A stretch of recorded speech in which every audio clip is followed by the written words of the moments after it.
Hi student, कैसे हैं आप। My name is Vidyasagar Shrivastava. देखो बच्चों, हम लोग पढ़ रहे हैं इलेक्ट्रोस्टैटिक्स और उसके अंदर का पहला यूनिट हम लोग पढ़ रहे हैं इलेक्ट्रिक चार्ज एंड फील्ड्स। और इसके अंदर आज हम लोगों ने जो चैप्टर लिया है वो है गॉस की प्रमेय। और इसमें सबसे पहला पॉइंट है एरिया वेक्टर और दूसरा है सॉलिड एंगल। इन दोनों को जाने बिना गॉस की प्रमेय नहीं जानी जा सकती। एरिया वेक्टर क्या होता है, तो देखो स्टूडेंट, कोई भी एरिया, जो भी एरिया होता है, क्षेत्रफल में परिमाण के साथ साथ दिशा भी होती है, उसमें डायरेक्शन भी होती है। तो जब एरिया में डायरेक्शन होगी तो एरिया वेक्टर हुआ। ठीक, तो प्रत्येक क्षेत्रफल में परिमाण के साथ साथ दिशा भी होती है।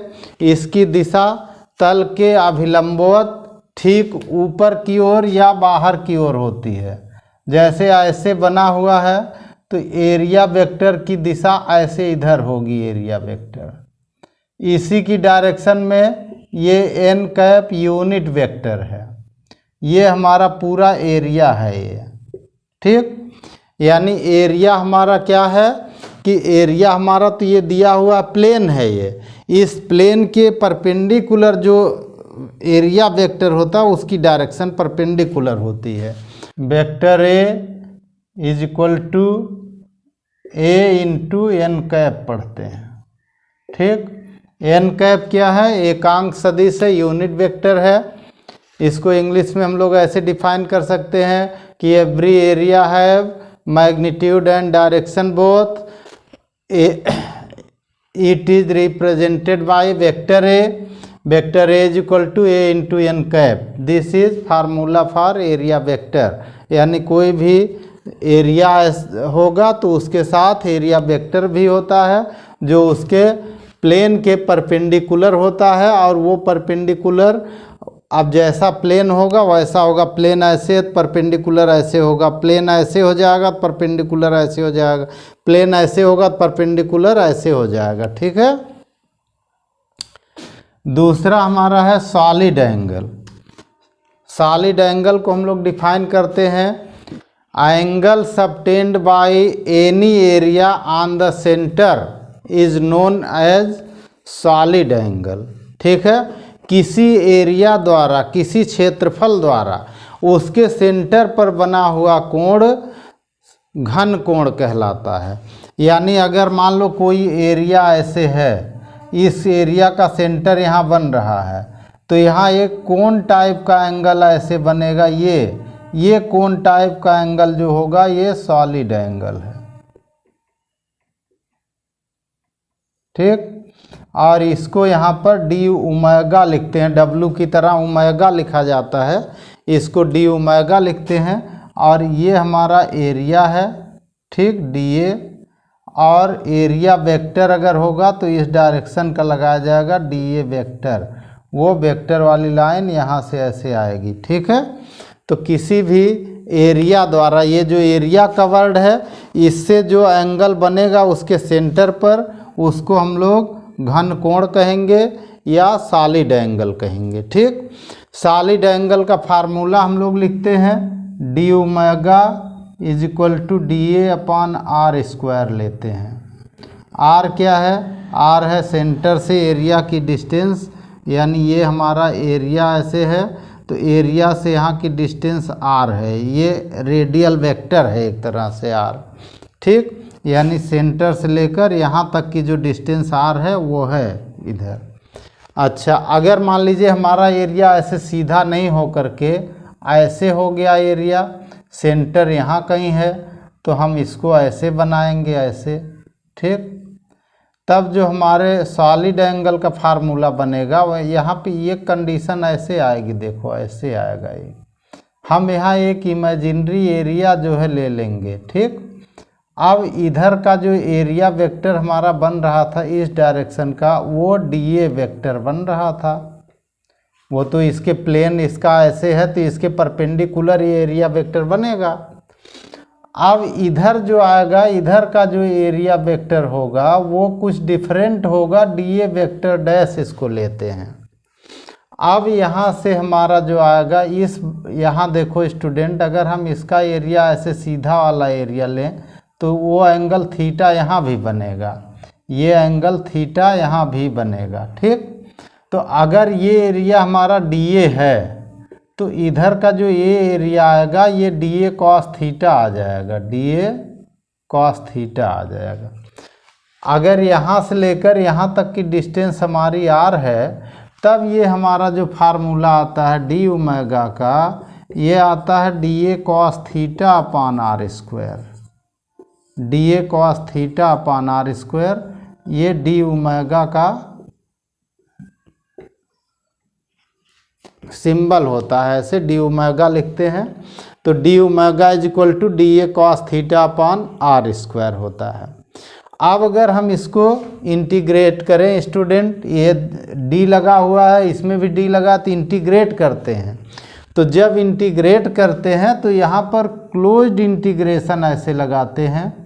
अब इस क्लोज्ड इंटीग्रेशन डी ओमेगा की वैल्यू होती है 4 पाई, क्योंकि किसी भी गोले के सेंटर पर मैक्सिमम एंगल 4 पाई बनता है, तो सॉलिड एंगल का जो मैक्सिमम वैल्यू होती है वो 4 पाई होती है।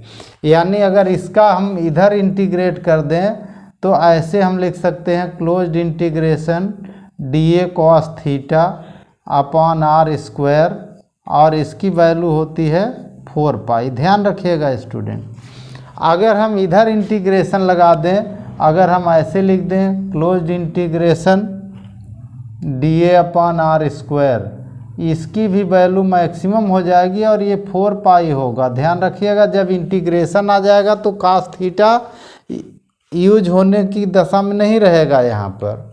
ठीक, अच्छा, अब अगर देखें हम स्टूडेंट, जो ये हमारा फार्मूला लगा है DA cos थीटा, वो इस डायरेक्शन का है। अगर हम इसको वेक्टर फॉर्म में लिखना चाहें तो इन वेक्टर फॉर्म ऐसे लिख सकते हैं। ठीक, अब इस डायरेक्शन का जो एरिया वेक्टर होता है एकांक सदिश, वो n कैप होता है, वो अभी हमने वहाँ बताया था। तो ये जो एरिया आएगा, इस एरिया में 2 एरिया हो जाएंगे, एक तो n कैप हो जाएगा, ठीक, और एक DA हो जाएगा। इन दोनों के बीच का एंगल जो ये थीटा है वो भी इसमें शामिल हो जाएगा। इन दोनों का हम करेंगे डॉट प्रोडक्ट, तो ऐसे भी हम लिख सकते हैं d omega is equal to, ठीक, DA vector into n cap upon R square. ठीक, अब अगर ये 2 वेक्टर हैं, इन दोनों का हम डॉट प्रोडक्ट करें तो cos थीटा आएगा। इन दोनों के बीच का एंगल cos थीटा है, और n कैप जो होता है इसकी वैल्यू मैग्नीट्यूड 1 होता है। तो यानी n कैप अगर ऐसे लिखा है तो इसकी वैल्यू 1 होती है। तो अगर हम इसको ओपन करें ऐसे तो ये आ जाएगा DA cos theta upon R square आ जाएगा ये, यानी ऐसे भी इसको लिखा जा सकता है। ये ध्यान रखिएगा, ऑब्जेक्टिव क्वेश्चनों में ऐसा लिख के आ जाता है। दोनों वैल्यू सेम है, क्योंकि A डॉट B का आप फार्मूला लिखते हैं AB cos थीटा, और n कैप जो है इसका मैग्नीट्यूड 1 है, तो 1 हो गया ये। तो जब आपने मैग्नीट्यूड लिया तो 1 हो गया, तो 1 तो इसमें सब में शामिल है, वो लिखने की ज़रूरत नहीं होती है।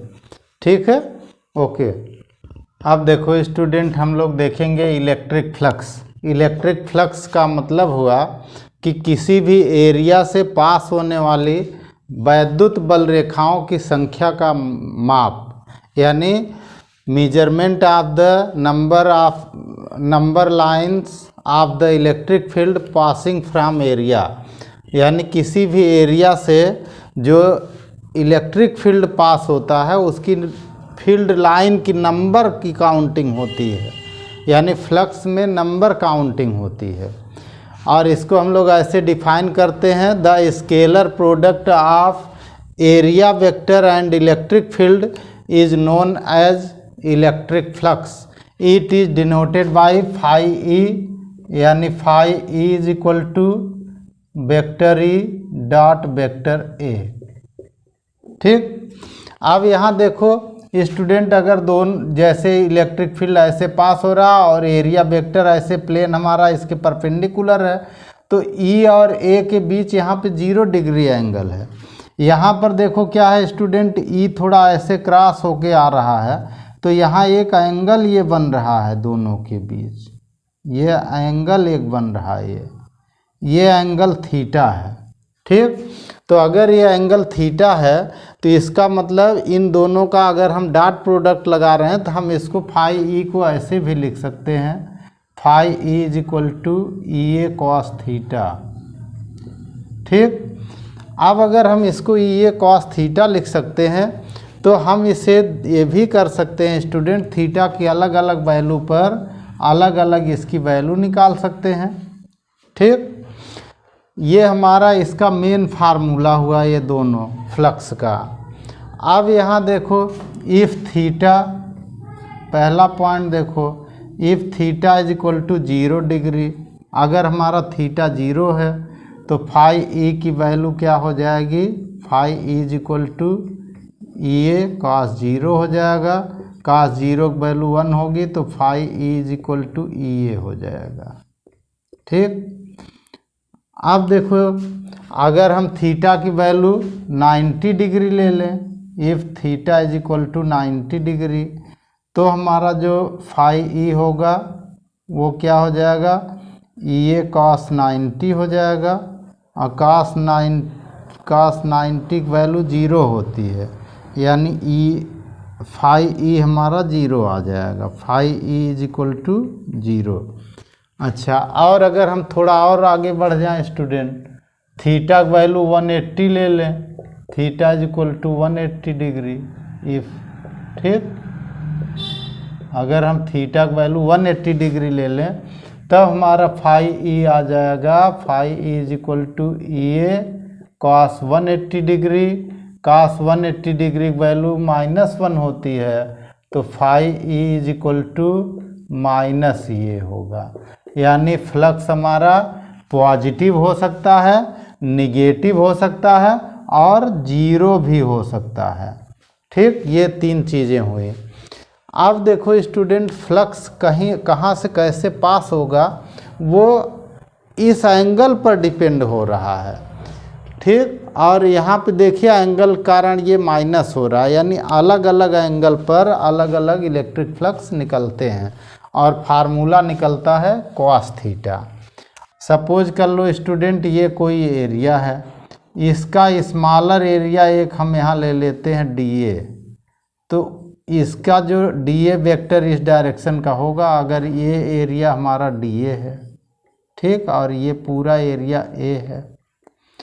अब यहाँ से अगर कोई इलेक्ट्रिक फील्ड पास हो रहा है स्टूडेंट, किसी भी तरह से ऐसे पास हो रहा है, सपोज कर लो इलेक्ट्रिक फील्ड ऐसे, ठीक, तो इतने एरिया से जो हमारा डी ए एरिया से इलेक्ट्रिक फ्लक्स पास होगा, d phi E is equal to vector E dot d A vector लगाते हैं। अगर पूरे एरिया से हमें फ्लक्स निकालना है तो हम इसका इंटीग्रेट कर देते हैं, तब फाई ई की वैल्यू हमारी आती है closed integration vector E dot d ए आती है। ये पूरे एरिया से अगर निकालना है तो हम लोग इस फार्मूले का यूज करते हैं, टोटल फ्लक्स इससे निकलने वाला closed integration vector E dot d ए होता है। हमने पहले डेफिनेशन में ही बता दिया कि स्केलर प्रोडक्ट है, यानी फ्लक्स जो है अदिश राशि है, इलेक्ट्रिक फ्लक्स अदिश राशि है। यूनिट यहाँ से निकाल सकते हैं, ई का होता है न्यूटन पर कूलम इसका यूनिट, और एरिया का होता है मीटर स्क्वायर, तो एक यूनिट तो यहाँ से आप निकाल सकते हैं न्यूटन मीटर स्क्वायर पर कूलम। एक और इसमें बना सकते हैं, न्यूटन मीटर यूज कर लें तो जूल हो जाएगा, 1 मीटर तब भी बनेगा, जूल पर कूलम बनेगा। ठीक, इसके अलावा एक और यहाँ से लगा सकते हैं, ई का होता है वोल्ट पर मीटर और एरिया का होता है मीटर स्क्वायर, ये कैंसिल हो गया, वोल्ट इंटू मीटर होता है। ये सब इसके यूनिट हैं। ठीक, volt into metre, joule metre पर से कूलम, न्यूटन मीटर स्क्वायर पर कूलम। यूनिट अपना तरह तरह के खुद पढ़ते रहिए, फार्मूले से निकालते रहिए। Okay student. अब देखो स्टूडेंट, हम लोग देखेंगे गॉस थ्योरम यानी गॉस की प्रमेय। गॉस की प्रमेय को अगर फार्मूले के रूप में लिखें तो ऐसे हम लोग लिखते हैं student, phi is equal to closed integration vector E dot d is equal to Q upon epsilon naught. ठीक है। और इसको हम लोग ऐसे पढ़ते हैं स्टूडेंट कि किसी बद्ध पृष्ठ से गुजरने वाला कुल वैद्युत फ्लक्स, ठीक, पृष्ठ से परिबद्ध नेट आवेश का 1/एप्सिलॉन नॉट गुना होता है। ठीक। Total electric flux passing through from a closed area is equal to the one by epsilon not times of the net charge enclosed the area. यानी ये Q यहाँ पे हमारा नेट चार्ज है। ठीक है, नेट चार्ज है, ध्यान रखिएगा इसका। इनक्लोज्ड द एरिया, उस एरिया में जो भी नेट चार्ज होगा, उस नेट चार्ज का, यानी जो एरिया का अंदर चार्ज होगा उसी की बात होगी, बाहर की बात नहीं होगी। जो चार्ज यहाँ रखा होगा उसके लिए यहाँ से कोई बात नहीं होगी। क्लोज्ड एरिया के अंदर इनक्लोज्ड जो चार्ज होगा, अंदर की ओर होगा, उसी चार्ज की बात होगी। और वो भी नेट चार्ज इस फार्मूले में यूज होता है। नेट चार्ज यानी इस एरिया के अंदर। हम लोग इसका डेरिवेशन देख लेते हैं स्टूडेंट। हम सपोज कर लेते हैं स्टूडेंट कि एक चार्ज प्लस क्यू ओ पर है और ये कोई सरफेस है। इस सरफेस पर एक स्मॉलर एरिया डी ए है। तो इस पॉइंट पर जो इलेक्ट्रिक फील्ड यहाँ पे निकलेगा स्टूडेंट, वो इलेक्ट्रिक फील्ड की डायरेक्शन इधर निकलेगी ऐसे। ये जो इलेक्ट्रिक फील्ड है स्टूडेंट, इसका फार्मूला हमारे लिए बनेगा E is equal to 1/4πε0 Q upon R square. अभी हमने मान लिया कि इस सरफेस के अंदर कोई मीडियम नहीं, वैक्यूम या एयर है। ठीक है, तो उसमें K की वैल्यू नहीं होती है, K की वैल्यू 1 होती है। अच्छा, अब ये जो हमने DA एरिया यहाँ प्लेट कर लिया और इस DA एरिया से जो हमारा इलेक्ट्रिक फ्लक्स पास होगा उसका formula d phi E is equal to vector E dot DA होगा। ठीक, और वेक्टर हटा दें तो E DA cos थीटा हो जाएगा, क्योंकि cos थीटा यहाँ पे बना हुआ है। ठीक है, थीटा वहाँ लगा हुआ, अभी पीछे हमने बताया। अब देखिए पूरे जो सरफेस से जो है परिबद्ध यानी इनक्लोज्ड एरिया जो है, इस टोटल एरिया से जो फ्लक्स पास होगा तो इसका इंटीग्रेट करेंगे इसको। तो इंटीग्रेट करेंगे तो डी फाई का फाई ई आ जाएगा। I is equal to integration, closed integration लगाते हैं इसमें और वो आ जाएगा E D A cos theta आ जाएगा। ठीक है, ई की वैल्यू यहाँ से हम उठा करके इसमें रख देते हैं। तो ई की वैल्यू जब रख देंगे तो closed integration 1/4πε0 Q upon R square DA cos theta हो जाएगा। इसमें Q हमारा कांस्टेंट है, चार्ज है, नेट चार्ज, ध्यान रखिएगा नेट चार्ज है इसके अंदर ये, और 4πε0 कांस्टेंट है। तो Q अपॉन 4πε0 हमने बाहर कर दिया। क्लोज्ड इंटीग्रेशन आ गया, DA cos थीटा ऊपर बचा और नीचे आया आर स्क्वायर। अभी हमने जब सॉलिड एंगल पढ़ाया था तो इसकी वैल्यू हमने आपको 4 पाई बताई थी। तो phi E is equal to आ गया Q upon 4πε0 I into 4 pi, ये 4 पाई कैंसिल हो गया। Phi E is equal to Q upon ε0 आ गया। ठीक है, Q क्या है? नेट चार्ज है।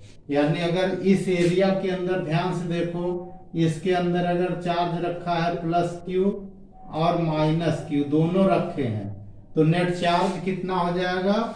Q इज इक्वल टू इसके अंदर 0 हो जाएगा। ठीक, अगर कोई ऐसे एरिया बना है, यहाँ रखा है 3Q चार्ज, यहाँ लिखा है Q चार्ज, तो ये वाला Q चार्ज इस एरिया के फ्लक्स पर कोई इफेक्ट नहीं डालेगा, और डालता भी होगा तो आप नहीं मानेंगे, गॉस थ्योरम में उसको अप्लाई नहीं करेंगे। बाहर वाले चार्ज का फ्लक्स अंदर काउंट नहीं होगा, जो अंदर इस इनक्लोज्ड एरिया के अंदर चार्ज होगा उसी को आप इसमें नेट चार्ज के रूप में यूज करेंगे। यहाँ पे नेट चार्ज 0 है, प्लस क्यू माइनस क्यू का 0 हो गया। अब अगर इसके अंदर 10-20 इलेक्ट्रिक डायपोल रखे होंगे तब भी नेट चार्ज 0 ही होगा, और नेट चार्ज 0 होने का मतलब Q 0 होगा, और इस फार्मूले से इलेक्ट्रिक फ्लक्स 0 होगा। अब देखो स्टूडेंट, हम लोग देखेंगे गॉसियन सरफेस या गॉसियन पृष्ठ। ठीक है, किसी आवेश के चारों ओर का वह पृष्ठ या वह क्षेत्रफल जिसके प्रत्येक बिंदु पर वैद्युत क्षेत्र की तीव्रता समान है और बल रेखाएं पृष्ठ के लंबवत हैं, गॉसियन पृष्ठ कहलाता है। ठीक है, अगर हमारा आवेश बिंदु आवेश है या गोलाकार है तो गॉसियन पृष्ठ एक गोला होता है, स्फीयर होता है। अगर हमारा आवेश लीनियर है यानी रेखीय है या बेलनाकार है तो गॉसियन पृष्ठ एक सिलेंडर होता है। ठीक है, a surface around a charge at which on every point intensity of electric field are equal and force lines are perpendicular to the surface is known as Gaussian surface. If charge is a point charge or spherical charge, then Gaussian surface will be sphere, and if charge is linear or cylindrical then Gaussian surface will be cylinder. Okay student, अब देखो student, हम लोग देखेंगे applications of Gauss theorem, और इसमें हमने पहला point लिया है intensity of electric field due to uniformly charged a long wire. एक समान आवेशित लंबे तार के कारण वैद्युत क्षेत्र की तीव्रता। अब देखो स्टूडेंट, हमारा एक BC वायर हमने लिया है। ठीक, कौन सा वायर लिया है? BC। आप लिखेंगे कि in the diagram BC is a long wire plus charge Q is uniformly distributed at length L, यानी आवेश Q L लंबाई पर एक समान रूप से वितरित है। Then linear charge density lambda is equal to Q upon L हुआ, यानी इससे Q का फार्मूला हो गया लैम्डा L। लैम्डा क्या है? लीनियर चार्ज डेंसिटी हो गई, Q is equal to lambda L हो गया। अच्छा, अब हम क्या करते हैं स्टूडेंट कि हमें इससे स्मॉल r डिस्टेंस पर, इस चार्ज से स्मॉल r डिस्टेंस पर कोई पॉइंट P है, यहाँ ये इससे स्मॉल r डिस्टेंस पर है P। ठीक, इस पॉइंट पर हमें इलेक्ट्रिक फील्ड फाइंड करना है। ठीक, तो जब हमें P पॉइंट पर इलेक्ट्रिक फील्ड फाइंड करना है तो हम क्या करते हैं कि एक गॉसियन सरफेस ड्रा करते हैं। तो जब ये वायर है तो अभी हमने पीछे बताया कि जब वायर होता है तो गॉसियन सरफेस एक सिलेंडर होता है। ठीक, तो जब ये सिलेंडर होगा तो इस सिलेंडर के दो सरफेस इधर और इधर वाले जो होंगे, इनमें तो एरिया वेक्टर और इलेक्ट्रिक फील्ड परपेंडिकुलर होंगे, ऊपर वाले में और नीचे वाले में, इसलिए उससे कोई फ्लक्स पास नहीं होगा। cos 90 की वैल्यू 0 होती है। तो जो कर्व्ड एरिया हुआ केवल उसी हमारे सरफेस से इलेक्ट्रिक फ्लक्स पास होगा। अब हम इस पर एक एलिमेंट DA लेते हैं, तो इस एलिमेंट DA से जो इलेक्ट्रिक फ्लक्स पास होगा वो d phi E is equal to vector E dot DA होगा। ठीक, ये इलेक्ट्रिक फ्लक्स इससे पास होगा। अब ये इलेक्ट्रिक फ्लक्स जो इससे पास हो रहा है वो केवल इससे है। टोटल इलेक्ट्रिक फ्लक्स हमारा अगर पास करना होगा तो फाई E को हम ऐसे लेंगे is equal to closed integration vector E dot DA लेंगे, ऐसे हम ले लेंगे जो है। अब इस सरफेस पर देखिए डीए और ई वेक्टर दोनों हमने डायरेक्शन बनाई है, दोनों ही पैरेलल हो रहे हैं, पैरेलल है, थीटा 0 हो गया। तब यहाँ हमारा फाई ई आ जाएगा, phi E is equal to closed integration vector E D A cos 0 degree, cos 0 की वैल्यू 1 हो जाएगी, ई को हम बाहर कर दें तो ई बाहर आ जाएगा, क्लोज्ड इंटीग्रेशन डी ए आ जाएगा, ठीक, फाई ई। अब देखो स्टूडेंट, ये जो हमारा सिलेंडर है, सिलेंडर का जो कर्व्ड सरफेस एरिया होता है, हमने बताया जब आप इंटीग्रेशन करेंगे टोटल एरिया लिखते हैं, तो इस कर्व्ड सरफेस एरिया कितना होता है, 2 पाई आर एच होता है, वो आप पीछे पढ़े हैं। तो E into 2 pi R, H की जगह यहाँ पर यल है, तो फाई ई का यहाँ से जो वैल्यू आ जाएगी वो हो जाएगी इक्वेशन नंबर 1, ठीक। लेकिन जो हमारा गॉस थ्योरम कहती है कि टोटल इलेक्ट्रिक फ्लक्स जो होता है किसी क्लोज्ड एरिया से जो पास होता है वो but according to Gauss theorem, but according to Gauss theorem,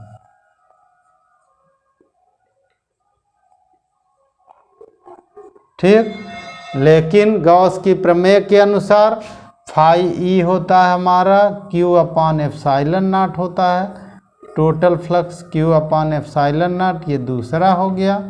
दोनों की इक्वल कर दो स्टूडेंट, इक्वल कर दोगे from equation 1 and 2, from equation 1 and 2 दोनों की इक्वल कर दोगे तो आ जाएगा हमारा E into 2 pi R L is equal to Q upon epsilon not आ जाएगा। इससे ई की वैल्यू हो जाएगी, ठीक। इधर देखिए 2 पाई आर एल नीचे आ जाएगा, तो एल को हम क्यू के साथ ले जाएंगे तो क्यू अपान एल हो जाएगा, अपान 2 पाई आर एप्सिलॉन नॉट हो गया, ठीक।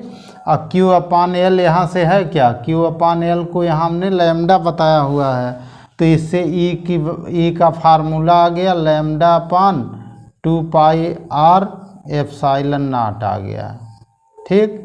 ये फार्मूला इलेक्ट्रिक फील्ड का आ गया। अब इस फार्मूले में देखो स्टूडेंट, अगर इसको वेक्टर के रूप में लिखना है तो आर ही हमारा वेक्टर है, तो हम आर नीचे नहीं लिखते हैं, आर कैप से इसमें मल्टीप्लाई लगा देते हैं, तो इन वेक्टर फार्म, ठीक, इन वेक्टर फार्म, ठीक है। तो हम ई की वैल्यू लिखते हैं, vector E is equal to lambda upon 2 pi R epsilon naught, और आर कैप यहाँ लगा करके इससे इसको मेंटेन कर लेते हैं, ठीक है स्टूडेंट, ओके। अब देखो स्टूडेंट, हम लोग देखेंगे गॉस की प्रमेय का दूसरा एप्लीकेशंस यानी अनुप्रयोग। इसमें देखिए intensity of electric field near an infinite plane charged non conducting sheet है। नॉन कंडक्टिंग का मतलब कि जो चार्ज जहाँ वहीं रुका रहेगा, यानी अनंत विस्तार की समतल आवेशित अचालक चादर के निकट वैद्युत क्षेत्र की तीव्रता। अब देखो स्टूडेंट, इसको निकालने के लिए हमने इस चादर को ऐसे लिया है, देखिए इधर एक पॉइंट P लिया है, दूसरी तरफ एक पॉइंट P लिया है, एक पॉइंट P इधर तो इधर P डैश लिए लिया है। अब हम क्या करते हैं स्टूडेंट, इन दोनों पॉइंट से पास होते हुए एक ऐसा गॉसियन सिलेंडर ड्रा करते हैं कि जिसके दोनों सरफेस पर इलेक्ट्रिक फील्ड ई ही निकले, ठीक। अब यहाँ क्या है कि इसमें हम मान लेते हैं कि इतने भाग में जो एरिया आ रहा हमारे सिलेंडर के अंदर, उसमें इनक्लोज्ड भाग में चार्ज क्यू आ रहा है, हमारा ये क्यू चार्ज आ रहा है। अब अगर इसका एरिया ए है स्टूडेंट, इसका एरिया अगर ए है ये, तो इसका मतलब हुआ कि सरफेस चार्ज डेंसिटी हमारी कितनी हुई,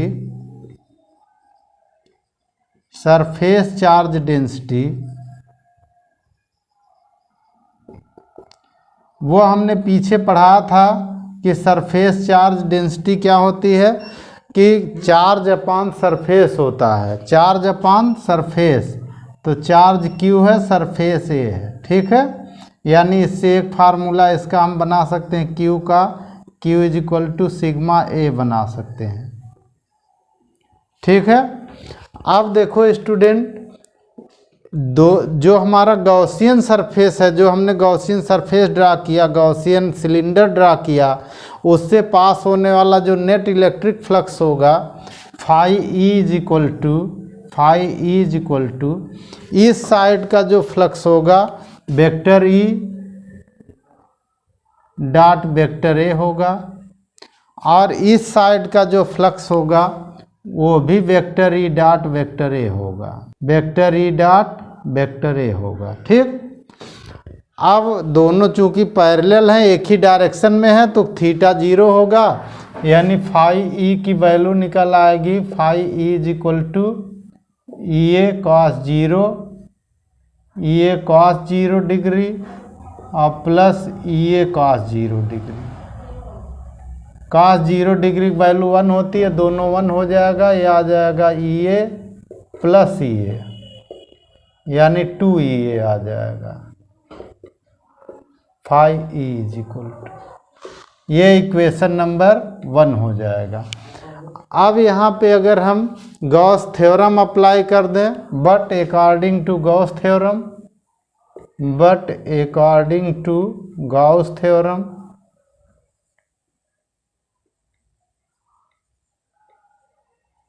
तो गॉस थ्योरम ये कहती है कि किसी क्लोज्ड एरिया से जो नेट फ्लक्स पास होता है वो Q अपॉन एप्साइलन नॉट होता है, यानी phi E is equal to Q upon epsilon naught हो गया, इक्वेशन 2 हो गया।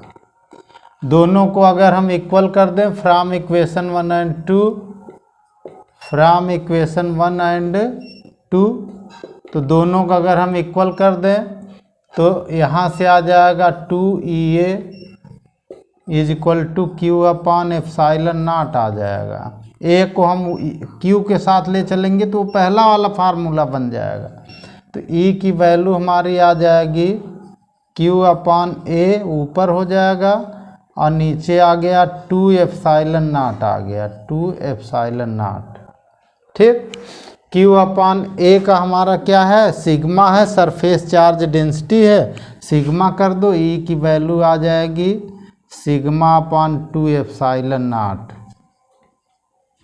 अब देखो स्टूडेंट, इस फार्मूले में कोई R वगैरह नहीं है कितनी दूर है, यानी ये जो हमारी जो चादर है, सीट है, इसके अगल बगल हर जगह इलेक्ट्रिक फील्ड इतना ही होगा, सिग्मा अपॉन 2 एप्साइलन नॉट। ये नॉन कंडक्टिंग वाला है, इसमें जो चार्ज जहाँ है वहीं रहेगा, कंडक्टर नहीं है ये।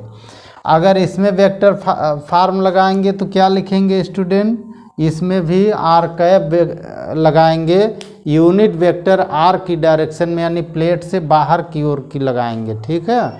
तो अगर हम इसको वेक्टर फार्म में लिखेंगे, इलेक्ट्रिक फील्ड है तो vector E is equal to sigma upon 2 epsilon naught R cap आएगा, ऐसे लिखा जाएगा ये, जबकि R इसमें नहीं है इस फार्मूले में, लेकिन R लगेगा। वो R क्या होता है, चार्ज से डिस्टेंस होती है, यहाँ से यहाँ तक की R डिस्टेंस होती है, वो लगता है इसमें। ओके स्टूडेंट, अब देखो स्टूडेंट, गॉस की थ्योरम का थर्ड एप्लीकेशन यानी तीसरा अनुप्रयोग, intensity of electric field just outside A charged conductor, आवेशित चालक के ठीक बाहर वैद्युत क्षेत्र की तीव्रता।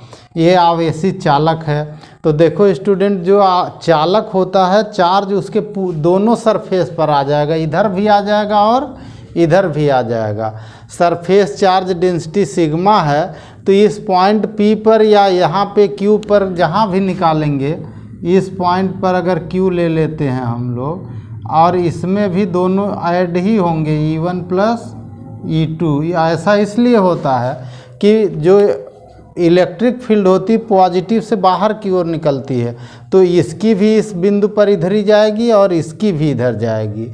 अब पहले सरफेस के लिए इलेक्ट्रिक फील्ड जो E1 आएगा student, E1 is equal to sigma upon 2 epsilon naught आएगा, ठीक।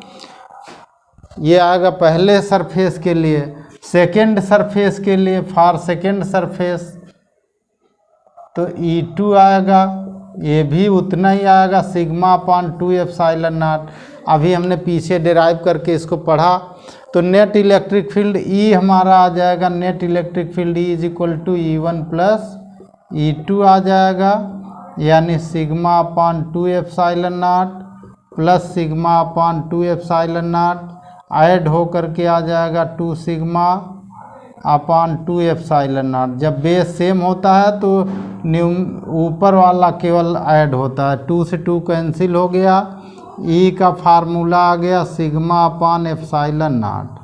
ठीक है, तो इसके जस्ट पास में हर जगह electric field E is equal to sigma upon epsilon naught होगा। अगला हम लोग इसका एप्लीकेशन देखें स्टूडेंट, तो intensity of electric field between two equal and opposite charge non conducting plate. ये दोनों नॉन कंडक्टिंग प्लेट हैं, तो ये पहली प्लेट पॉजिटिव वाली है, दूसरी प्लेट निगेटिव वाली है, लेकिन दोनों पर चार्ज सेम है, सरफेस चार्ज डेंसिटी इसका प्लस सिग्मा है, इसका माइनस सिग्मा है। तो इलेक्ट्रिक फील्ड हम लोग P पर भी निकाल सकते हैं और Q पर भी निकाल सकते हैं। ठीक है, तो एट पॉइंट P हम लोग देखें स्टूडेंट, एट पॉइंट P, ठीक, तो P पर हमारा जो इलेक्ट्रिक फील्ड आएगा, E जो आएगा P पर, तो दोनों देखिए पॉजिटिव से दूर जाती है और निगेटिव में इंटर करती है, दोनों की डायरेक्शन सेम बनेगी, E1 और E2 प्लस हो जाएंगे, तो ये हो जाएगा E1 और प्लस E2। E1 की वैल्यू है, इधर हमने पढ़ा है, देखिए E1 का क्या है सिग्मा अपान 2 एप्सिलॉन नॉट, और E2 का क्या है, ये भी सिग्मा अपान 2 एप्सिलॉन नॉट है। इन दोनों का ऐड करने पर यही निकला है, तो E की वैल्यू आ गई सिग्मा अपान एप्सिलॉन नॉट, वो खुद आप ऐड करिए, यानी प्लेटों के बीच में, ठीक है, electric field sigma upon epsilon not होगी। आप प्लेटों के बाहर देखें कि एट पॉइंट Q ये बाहर है, ठीक, वो बाहर इधर भी लिख सकते हैं, और यहाँ एक पॉइंट R अगर हम बना दें तो R में इधर आएगा, इधर आएगा, दोनों देखिए प्लस वाला दूर जाएगा, E1 इधर हो जाएगा और E2 इधर हो जाएगा, तो दोनों इसमें अपोजिट हो रहे हैं। एट पॉइंट Q, तो पॉइंट Q पर जो इलेक्ट्रिक फील्ड होगा दोनों का डिफरेंस होगा, क्योंकि दोनों अपोजिट हैं, तो इसको हम डेल्टा E दिखा दें, delta E is equal to E1 minus E2, दोनों में जो बड़ा होगा उसी में छोटा घटेगा, लेकिन दोनों बराबर हैं, तो ये हो गया सिग्मा अपान 2 एप्सिलॉन नॉट, ये भी हो गया सिग्मा अपान 2 एप्सिलॉन नॉट, यानी डेल्टा E आ गया 0। ठीक, यानी प्लेटों के बाहर कोई इलेक्ट्रिक फील्ड नहीं होता है और प्लेटों के अंदर सिग्मा अपान एप्सिलॉन नॉट होता है। ओके स्टूडेंट, आप देखो स्टूडेंट, हम लोग देखेंगे balancing of A charged particle in electric field, आवेशित कण का वैद्युत क्षेत्र में संतुलन। यहाँ देखो स्टूडेंट, हमने लेट कर लिया, ये charge of mass small m is suspended in uniform electric field. ये चार्ज है, इसमें प्लस Q चार्ज है, इसमें माइनस Q है, इसमें प्लस Q चार्ज है, 3 इलेक्ट्रिक फील्ड हमने लिया है। अब इसमें देखो स्टूडेंट, इलेक्ट्रिक फील्ड नीचे से ऊपर की ओर है, E की डायरेक्शन, ये इलेक्ट्रिक फील्ड की डायरेक्शन नीचे से ऊपर की ओर है, तो जो पॉजिटिव चार्ज होगा वो पॉजिटिव से निगेटिव की ओर चलेगा, ऊपर की ओर जाएगा, और मास उसका mg नीचे की ओर आएगा। देन इन इक्विलिब्रियम, इन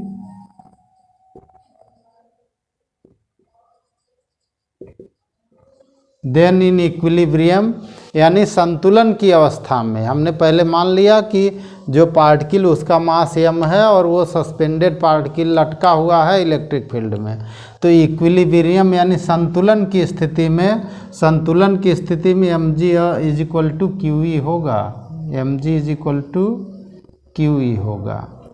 वही कंडीशन इसमें भी आ जाएगी, इसमें माइनस वाला है, तो माइनस चार्ज जो होगा इलेक्ट्रिक फील्ड में निगेटिव से पॉजिटिव की ओर चलेगा, तो इसका इलेक्ट्रिक फील्ड तो E नीचे की ओर है, इलेक्ट्रिक फील्ड E नीचे की ओर है, लेकिन पार्टिकल जो है निगेटिव चार्ज है तो उसके अपोजिट चलेगा, और इसमें भी आ जाएगा हमारा mg is equal to QE equilibrium में संतुलित हो जाएंगे। ठीक, अब देखो स्टूडेंट, इस वाले में क्या आएगा, इसमें एक नेट फोर्स हो जाएगा नीचे की ओर।